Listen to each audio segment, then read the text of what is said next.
Well, good morning, everyone, and welcome to today's Greater Birmingham Chambers of Commerce online webinar.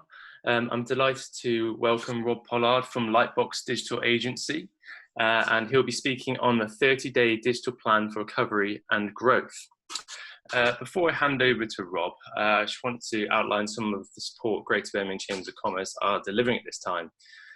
So who are we? What do we do? Essentially, we are a non-for-profit business membership and support organisation who have been around since 1813. Our aim is to connect, support and grow local businesses, and we help businesses with absolutely everything, from marketing to sourcing customers locally, to getting started, to even expanding globally. So throughout the coronavirus pandemic, of course, there's been huge change and disruption.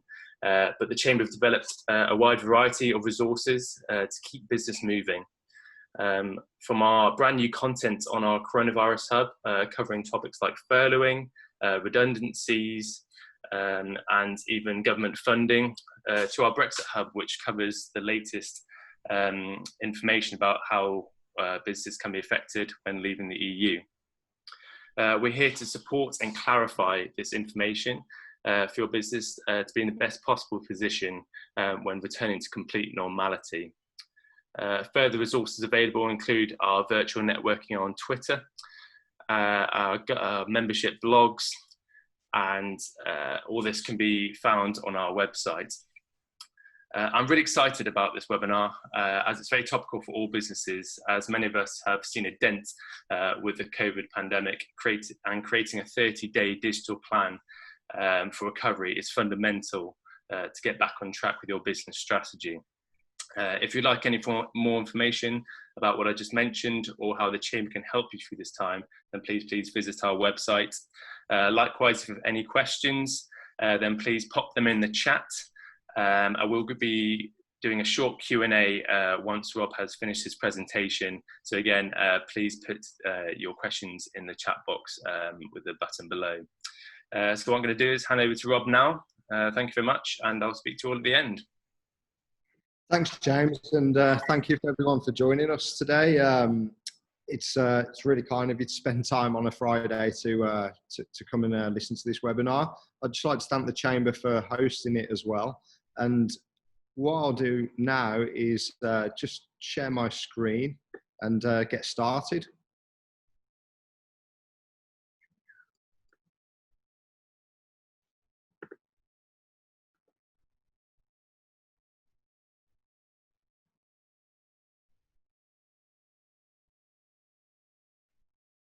Okay, so as we all know, the world has changed quite significantly in the past few months, and what we're finding is that there are businesses coming to us that are very much looking to pivot and change the way that they do certain things, and that might be whether they have a product that they sell through very traditional methods, such as reps on the road, going face-to-face meetings, and they're looking to take that online and work out how they can do that.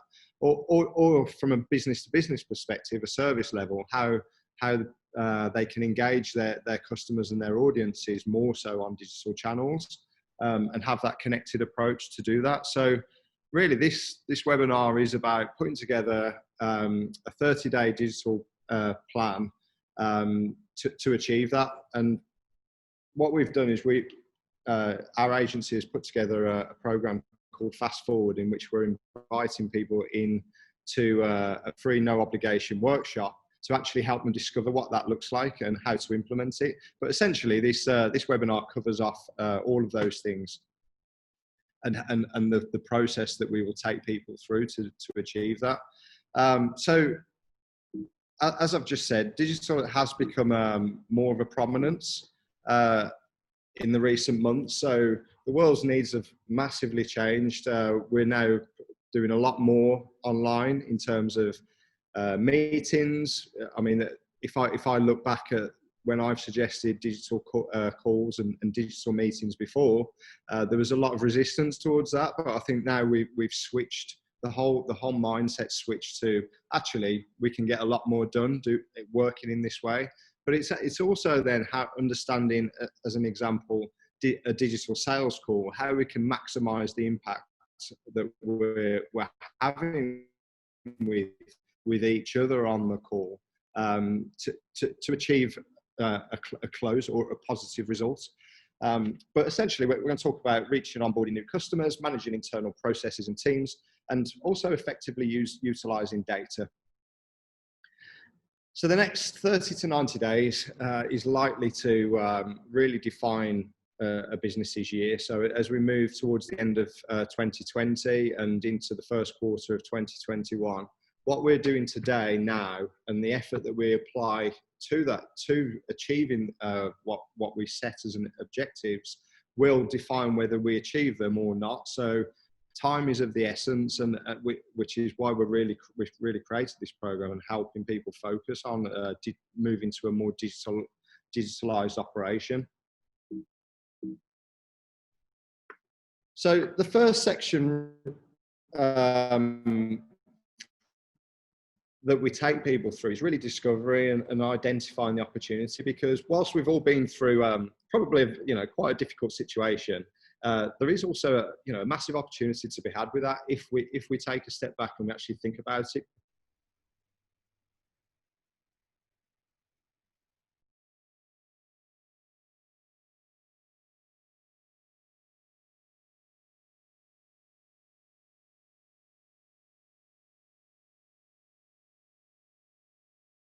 And to achieve.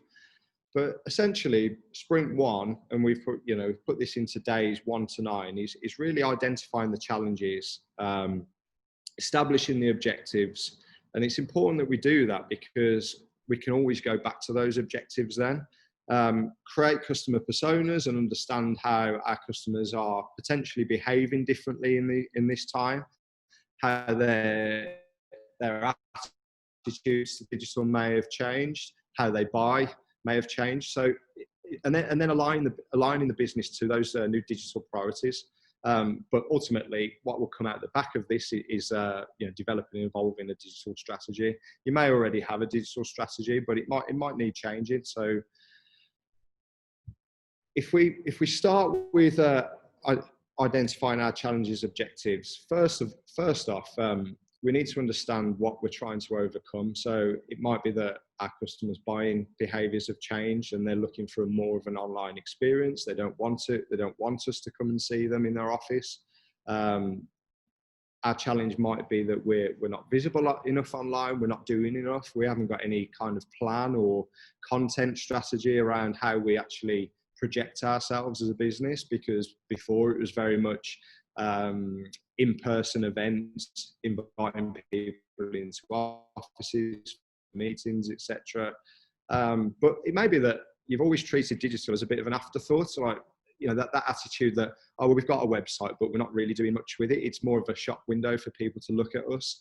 We hear that a lot. But ultimately, the challenge may be that, the market can be challenging at the moment, and we want to generate more business. And how do we do that? Because our methods that we used to use aren't going to work. And then it's really, once we've identified those challenges, it's about coming up with a set of objectives that are measurable, that we can always go back to. So we can always, even 2 months down the line, even 6 months down the line, we can come back, right, is this activity helping us achieve our objectives? And I think that's really important. Even if you're creating let's say a website product of some sort, it has to be led by the objectives rather than just what we think that it should be. So it may be that we want to become more digital first. It may be a sales increase that we're looking to achieve, or we're looking to increase our inbound inquiries. But ultimately, I think one of everybody's objective at the moment is, how do we create a compelling digital customer experience? So it all starts with customer personas and really understanding, first off, who your customers are. There's a lot of businesses that don't necessarily have this information. They kind of know that they've got it in, lodged into their head, or that it's kind of documented somewhere, but not really with any kind of purpose. But if we understand who the customer is and what maybe how they used to buy compared to how they now buy, we can start to shape whatever comes out in the digital strategy. Customer persona includes things like demographics, location, occupation, what job role have they got, things like that. But we then move on to the pain points. What is their frustration? What is the challenge? What problem are we solving? And this is really important because it also feeds into how we create our messaging to them. I mean, we don't want to be crass in the sense of you have this problem, we will solve it for you. It's not about that. But if we identify the problems, we can then start to shape how we speak to them. But then also understanding their motivations and their needs. So if they are looking to engage with your services or your products, what's the underlying motivation for them to do that? Why are they coming onto your website? What are they looking for? Why are they searching for you? And have their behaviours changed now? Whether that's a forced change or an unforced change. But we then move into what do they value? So it's okay saying, right, they've got this pain point, the motivation is this, we understand that, they're coming to us for this. But actually what characteristic do they value? Is it speed? Is it effort? The experience is effortless to engage with your brand. So again, these things can lead the way that you then take your product to market and what you build and how you speak to your customer. And then it's, how do we speak to them? So one of your audience groups, one of your customer personas may be very different to another one in how you need to engage with them. It may be more of a chatty tone to one, but a more professional tone to another. So it's not a one size fits all. So when we're then formulating the digital campaigns, we have to take these into consideration and carry it through to what we create and what we send out. But ultimately, your customer has to be at the heart of your digital strategy. Yes, the business objectives are important, but if we don't build and create for the customer, then we're not ultimately going to achieve the outcomes which then feed into the objectives that we desire. So it's really about capturing that customer data as well. So there's a lot of businesses that we work with that haven't necessarily got a CRM system set up, or they're not using it. And it's mainly because they haven't really made that process easy for themselves to use. So it's not integrated with their website, etc. But it's then designing the customer journey, designing appropriate conversion, digital product, conversion led. So that's the website and what journey did they go on there. And then activating digital campaigns set to people to that website. So aligning your business to your new digital priorities and creating a digital strategy around that. So in terms of documenting what your digital strategy is, what we've done is we've put together this kind of one-page canvas, and this could be divided across a number of pages. But I think with any type of strategy, particularly a shorter term one, it doesn't have to be this overblown document that is 30 pages long and no one's ever going to read it.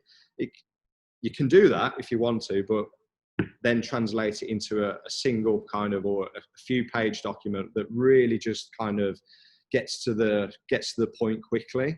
So over here, we've got the engage section. So, what are our goals? What channels are we going to use? What personas? And you can then link off to all the customer persona detail, but ultimately it's just documented very quickly here. And then, and also the content ideas and your content calendar, drop that in here. But again, you can link off to a more elaborate version if you wanted to. Excuse me.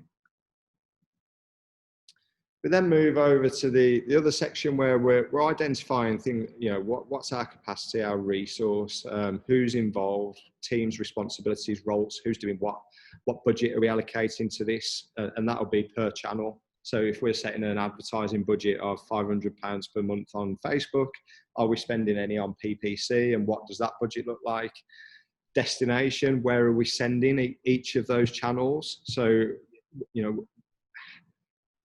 every single campaign won't go to the same place. And if it is, we're doing it wrong. We need to send people to different areas of the site to convert them quicker. And then really mapping out that digital customer journey as well. We've then got the evaluate section, which is where we're looking at how we measure our investment. So how do we spend this money, and ultimately what are the metrics that we're using to measure it? It may not just be conversion or new sales. It may be engagement as well. I mean, you would always start with inquiries and sales, but there may be some softer things that you're measuring as well. If you're looking to grow your visibility across the board and promote and raise the level of visibility your brand has, engagement would be a metric.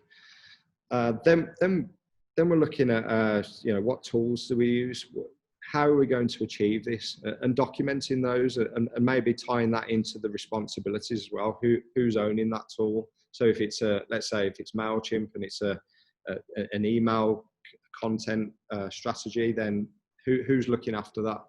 And then it's about then refining and learning what's happening, measuring, looking at the data, and refining the ideas to tailor the campaigns and get them optimized absolutely perfectly for what you're trying to achieve. Because ultimately, some things will work better than others. But if you don't trial things, marketing isn't just right, we're going to launch some campaigns and they're going to work. It's not about that. It's about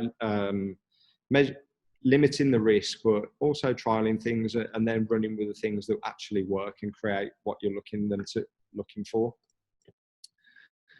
So sprint 2 is then, so we've done all of our kind of discovery. We understand who we're targeting. We've put our digital digital strategy canvas in place. So we know what we're doing now. Now it's about days 10 to 19, really create, innovate and integrate. And that is designing your customer journey, clarifying your message so that we know that we're saying the right things to the right people.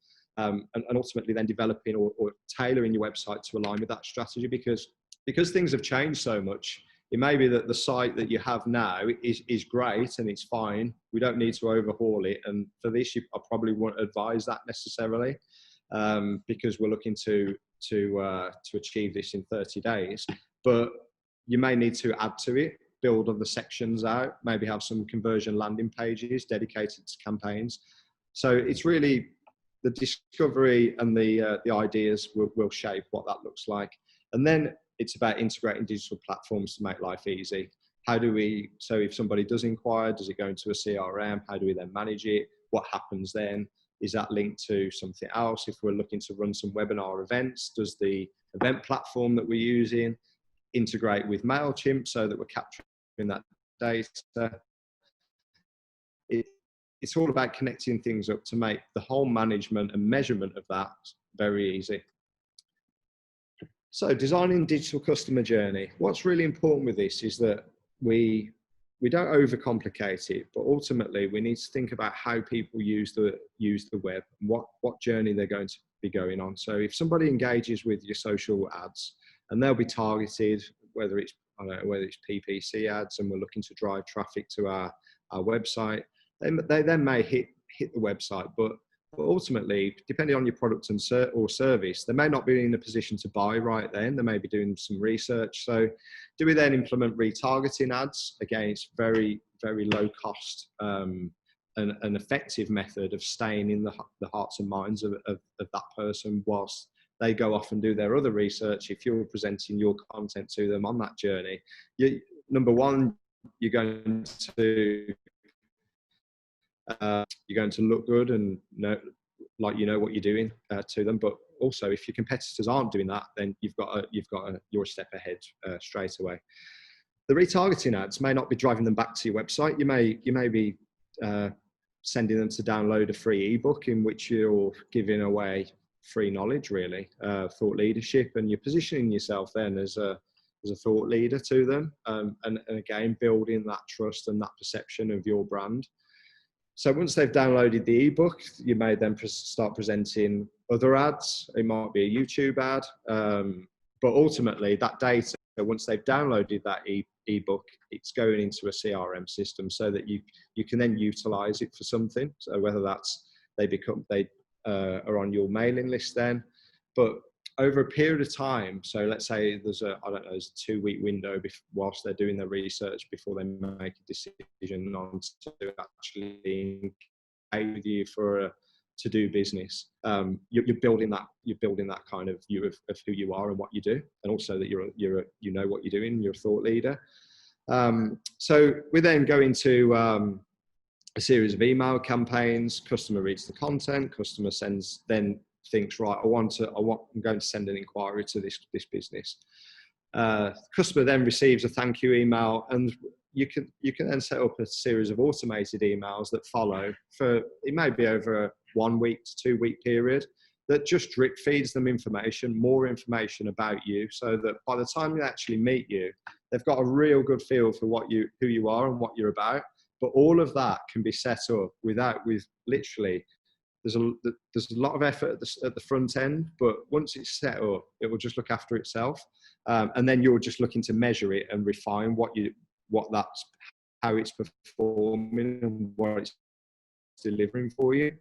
But I definitely recommend that you draw it out, you get it up on a wall, on a flip chart, and also involve members of your team. So there's going to be people in the business that maybe know how your customer feels at different touch points on that journey.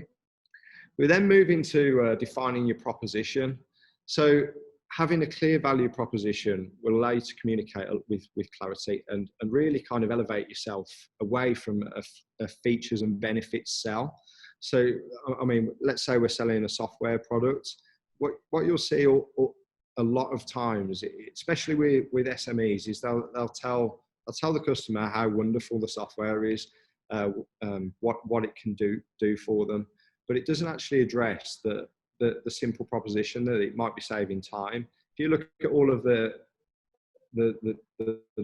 larger kind of global brands like MailChimp or HubSpot or anybody like that in the software space, as an example, they all lead with what the outcome of what their software gives you, not that it does this, it does that. And really that's starting with the why.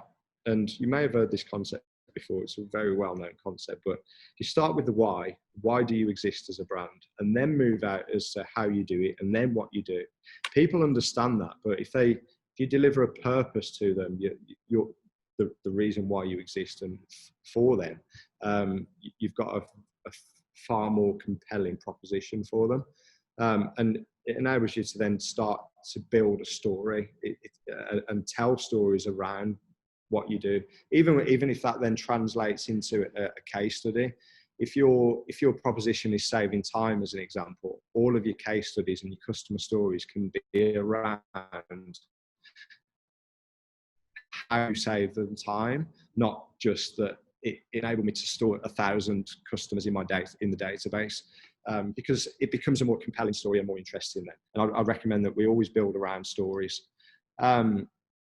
So there's ways of doing this, and you can either just simply put up on a board why, how, what, and really start talking about why you exist, and then talk about the how and the what you do.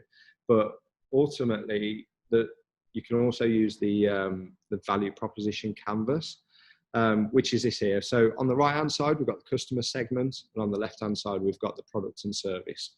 And what you're looking to do really is on the right hand side is understand what drives the customer. So that might be emotional needs. So one of our personas, as an example, is a marketing manager in a business.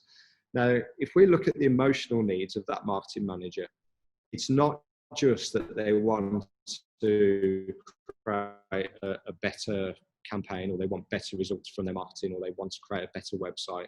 There's also the personal reasons, as that actually I want to look good in my job. When I report back to the board, I want to be shouting about the great results I've achieved, because in that organisation, it is that I've achieved. You know, they look at that one person or that team to produce results. So that's a really powerful way of looking at it, because as soon as you understand that marketing manager wants to look good, we understand that our role is to help them look good. But ultimately, we're then highlighting the pains that they're experiencing. So it might be a trust thing. They may have had a poor experience before or whatnot, and what the gains are of doing this. So what jobs need to be done? It might be a website. It might be a new campaign. It might be the pains that they're achieving, and then the gains that they're looking to achieve. So make the brand more visible, a website that clearly defines the proposition and helps their customers to buy off them. Then on the left-hand side is where you put all your products and your services. So you literally list them out, but also how they relieve those pains, and you start mapping that across. And there's some arrows there that illustrate that. I'm not going to read through all of them, but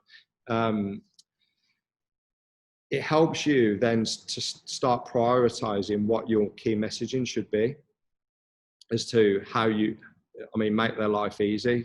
They are time poor and they have a number of other things to manage, and they've got other things in their role that they need to do. So if you're making their life easy, it's a lot better. It's going to be a better experience for everybody involved. But also the game creators, what your products and services can do to help them achieve their gains.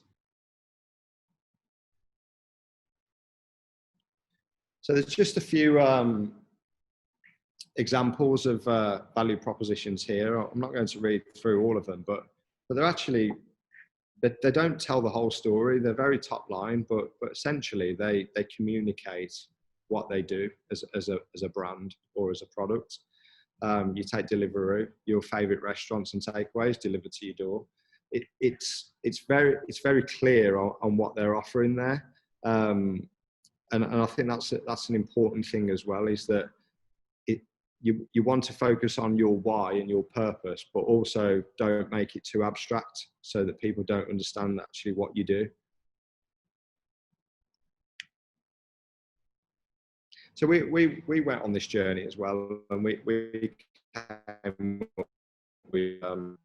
design and market digital products that make life easy for your customers, because ultimately that's what we're trying to do. We're trying to help our customers sell more to their customers, or create a better experience for their customers when they come onto a website, or they can find that they can find you easier. So if you look at the larger brands, you take the likes of Netflix, the reason that they've been so successful is that ultimately they're making life easy for us. We're logging on, they're suggesting television programs based on what we've watched. It's very easy to use the platform and then simply watch a program. So if we can install that and have that mindset, then we're going to do a good job.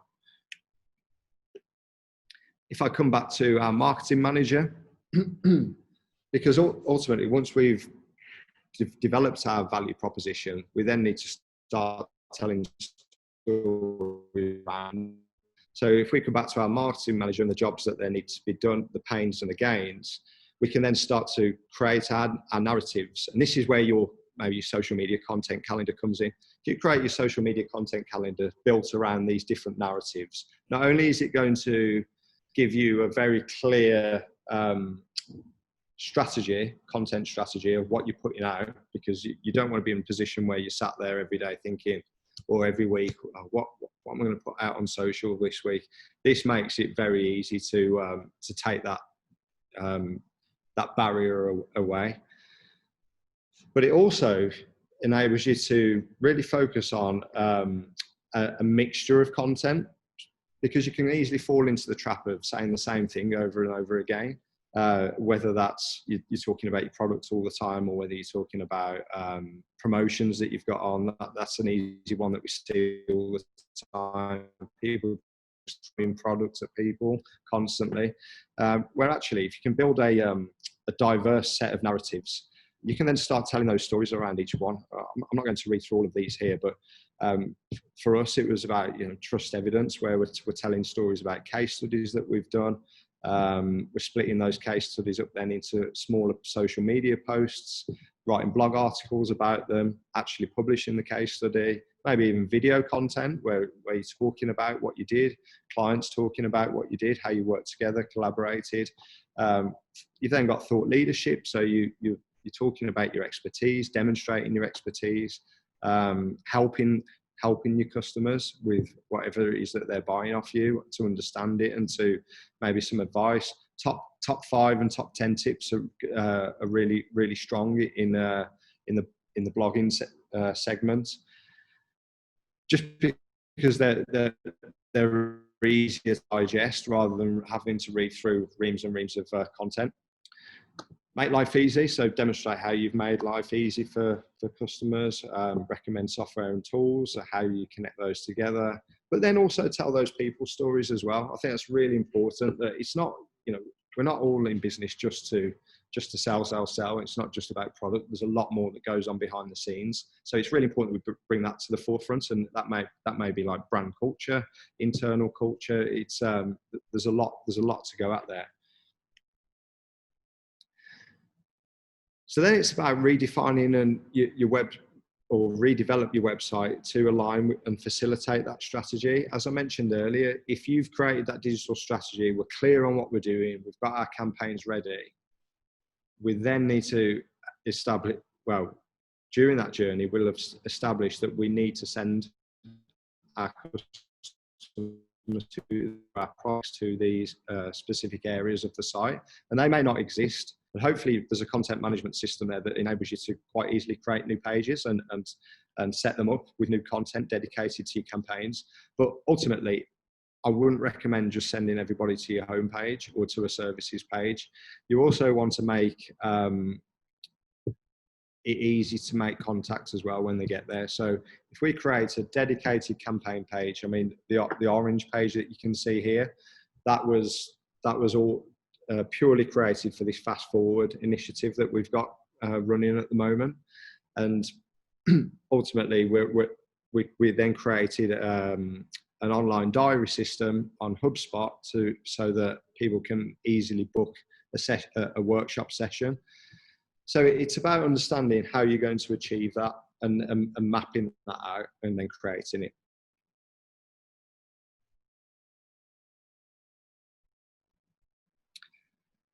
You'll then want to think about how you're going to manage that customer journey. I talked about this just a little earlier, but the form data or the inquiry data or the online booking data, whatever it is, should really be pushed into a CRM system. There's lots of great CRM systems. I've only listed 2 there, but and actually they're relatively inexpensive at an entry point to get going, and sometimes free. I mean, you take HubSpot, if you just want to kind of start populating a customer database, you can integrate your website form into that, and it's not going to cost you a penny. So it's worth exploring that. And then I would put Salesforce into the more enterprise level. Not that HubSpot can't deal with enterprise. Yes, it can. Of course, it can. But large businesses, top end of SMEs may use Salesforce. You can also integrate that with your accounting platform as well. And these integrations aren't complex. The word integration sounds complicated, but actually it's not, if the right person's looking at it and helping you with that. The data, you'd also want to push it into an email marketing platform to then start that chain of automated emails. But you also may be running webinars, events, that might be part of your strategy, and you may want to integrate that data with, when you're driving people to Eventbrite, you may want to push them back into MailChimp so that they go onto your mailing list and you can start sending those emails out to them. Facebook advertising. So this is, since all this happened, we've been doing quite a bit on Facebook advertising, and actually, I think that businesses massively overlook Facebook as a platform. They all lean towards LinkedIn because LinkedIn is the business marketplace. But actually, those people that exist on LinkedIn, many of them will have Facebook accounts, and to ignore it, in my opinion, is is doing a disservice to your campaign, because actually the cost comparison compared to advertising on LinkedIn, it's a lot cheaper to reach those audiences on Facebook. And you know what? You may not get anybody necessarily buy straight away from a Facebook advert. You may do. I mean, we've had some great success recently with that. But getting your brand in front of that person is far more cost effective through Facebook than what it is on LinkedIn. Yes, I'm not saying that shift away from LinkedIn and use Facebook, but as a combination of a strategy and utilizing both channels, it's really powerful. But essentially, it offers you the ability to create awareness campaigns, conversion driven, so they don't even need to visit your website. They can fill in a form straight from Facebook. But I would definitely recommend that everybody looks at Facebook as a channel. And what Facebook enables you to do, as does LinkedIn, but just to focus on Facebook now, is to be very specific in who you're targeting. So LinkedIn, you'll get things like job titles, which Facebook doesn't necessarily allow you to do, but they do allow you to do very detailed targeting. So interests, behaviors, and set up your ads around that, even location with radiuses of mileage. But essentially, the example on the left there is a B2C client, and they wanted us to engage with people that are interested in fine dining. That they're a boutique hotel and food destination, and we're launching a new staycation product. So we set up the targeting. I'll come on to the results in a minute. And then on the B2B front, this was an insurance business that were looking for businesses that had business interruption because of COVID, and they were looking to target businesses that potentially could claim for business interruption on insurance. And again, we set up all the targeting, all the areas. I mean, this one here is showing that Leicester and Wales, because when Leicester went back into lockdown, there was a massive opportunity there to really target businesses in Leicester, similar to Wales. But the results have been incredible. So the staycation project, we've driven 12,000 inquiries on that product, and that's cost 22p per inquiry. It's led to a 358% increase in relevant web traffic, because we know it's very targeted. It's people that do buy that product, and they spend £46 a day and get 209 results. So that's why I'm saying Facebook is a very, very powerful channel. Same on the B2B front. 3-month project, we've generated 3,500 leads. This was the cost per lead is higher here, but at the same time, the benefit to the business is significantly higher than the B2C. So £4.50 a lead is an insignificant amount, really. But we've generated £108 million worth of claim opportunities, which, if that comes through for them, that's worth £13 million of revenue. So both B2B and B2C, there's two strong examples of why Facebook is a channel that everybody should be considering alongside other things that you're doing. So sprint 3 then, we've done our discovery piece, we've identified our challenges and our objectives, we've then set everything up, we've created our campaigns, we've defined our value proposition, our content calendar, everything's ready to go. It's now about activating, measuring and refining. So we'll launch the digital assets and the campaigns. The business will be able to manage that whole customer journey a lot more effectively because the integrations have been put in place. And then really it's about looking at the data that all of these platforms give data back in terms of how the campaigns are performing. But you can also use things like Google Analytics to see what's going on your website, set up conversion tracking on your website. So you know at every single touch point where you are winning or losing. So if customers are coming onto the site and they're getting to the next stage, but then they're all dropping off, well then you know to address, is there something wrong with that page? Is the form clear? Is it saying the right thing? Is the messaging clear? Is the page loading? Is it loading quick enough for people? Is it optimized for mobile, depending on what your users are using to find you? So there's lots that you can do to then really kind of tailor it. Same with the campaigns. Get test campaigns. You can do A/B split testing, but find out what works and then run with that and put more budget into that.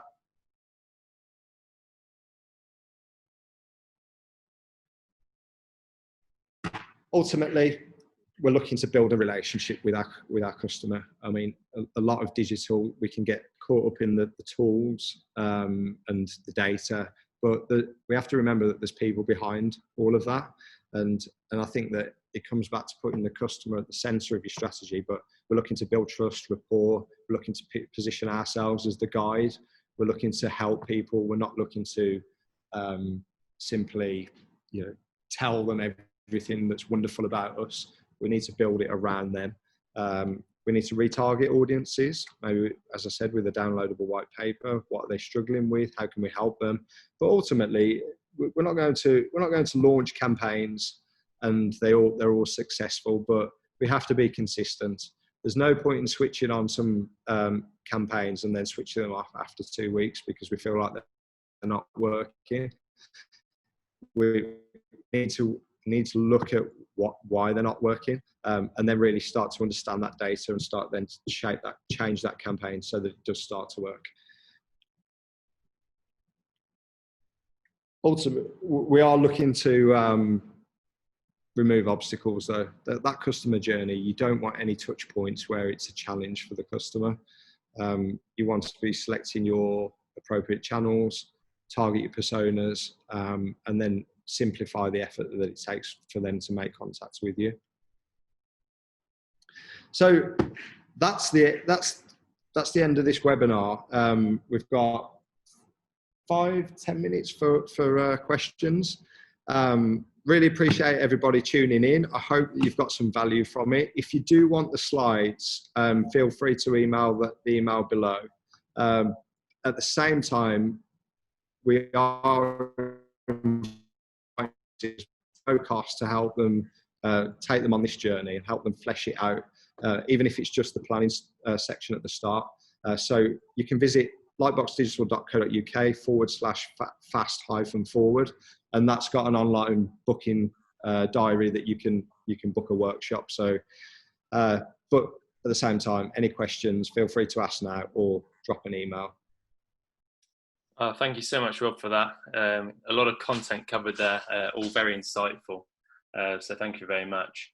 We actually have a few comments in our comments box if you'd like to answer those.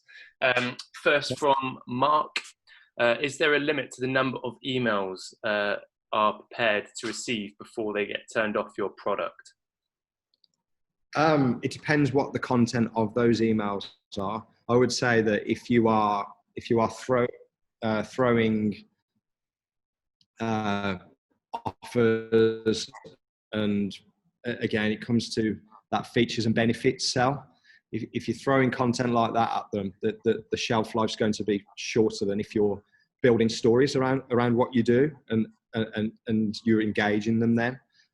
I mean, e-commerce, it does tend to be more kind of product offer led, but actually if you do have a product and you can start telling stories around how it helps people, the other value that it brings to them, then I think that's a far better, the longevity of them being part of your email automation or campaign, the shelf life's a lot longer. Absolutely. I would say there isn't a window.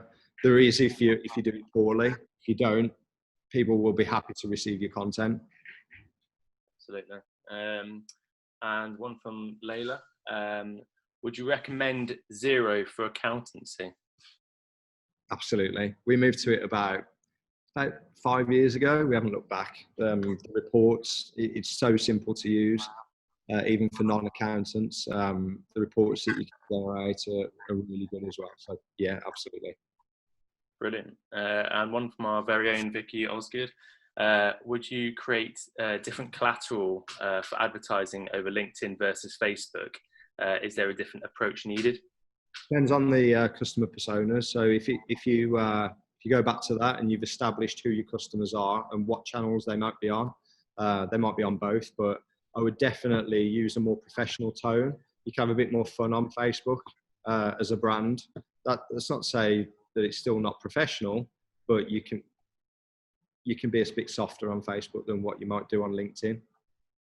I guess there's the happy medium of those that direct inbox into LinkedIn, which come across as completely salesy and full of links and just very kind of unfriendly. I guess you still have to be in a nice relationship manner there. You do, and it still comes back to your proposition in your story, because if you're telling stories, it doesn't really matter, and they're compelling and they're good. I don't think it really matters too much about which channel it is. We all love a great story. I mean, if you think about the best film that you've watched, why did you like it? I bet it wasn't because of the CGI. I bet it was because of the story was brilliant and it captivated you throughout. So I think if we remember that, you're not going to go too far wrong. Absolutely. And again from Vicky, you mentioned a free ebook, but do you have any other examples of free thought leadership material that you can offer or gather interest from potential clients? It depends on your business, and this is where it'd be a good exercise to really, once you've got those personas, really get some ideas down as to what would help them. I mean, for us, it might be an ebook, but it also, as we're doing at the moment, it may be that workshop that you can do. I mean, we've structured that. We've put the work in to create that workshop flow.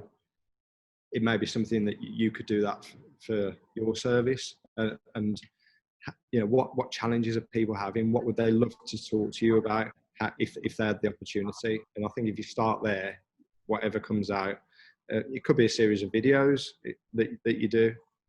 It could be that you do a podcast and you invite them in, and or you invite people that you know that would help your customers. So as an example, we're looking at digital transformation at the moment, and businesses moving to a more digital. It may be that you bring in, like for us, we could do a podcast with a change management company, something like that, who help businesses go through that change and shifting from a very traditional model to a digital first. And people are going to get value from that conversation and watching that podcast. So there's all sorts of things you can do. But I think once you know who your customer are, you then could create the ideas as to how you could help them, and without taking up all your time. You don't want to give away like all your time for free, but at the same time, there are things you would be able to do. Yeah, absolutely. I'm personally a big fan of podcasts, because if you can just put it on the background if need to be, especially when working from home, you can take a lot of information out of those. So yeah, I recommend those personally. One from Richard Crooks. What's your one tip to do right now? I guess it's the best upskill you can do in the next 3 months, apart from doing a 5-week workshop with the Lightbox. Yeah, I think one tip now would be that I can imagine a lot's changed for businesses. I know a lot's changed for us, and in terms of the requirement that we're seeing that clients are wanting. I think it's redefining that strategy. So we'd have all set business objectives at the start of the year. We'd have come into January or end of financial year, which may have landed in the middle of the pandemic for some people, but we'd have all had these aspirations of what we wanted to achieve. We need to redefine those and maybe even lower the expectation as well. You can't, it's a tough time at the moment. You can't necessarily expect to achieve what you were going to, but I think identify the challenge, identify the objectives, and then move into what I've talked about today. Absolutely. And with those visions, I guess it's not a no, it's just how to redefine those and how to overcome those challenges and get into what you wanted to achieve before this all happened. But yeah, I think we'll leave it there if that's all right, Rob. Yeah. Say thank you very much again. I hope everyone's taken a lot out of that, and yeah, feel free to join us on future upcoming webinars. This again will be recorded and I believe sent out to you all. So yeah, thank you all very much for tuning in. Yeah, have a good day. Thanks, guys. Appreciate it.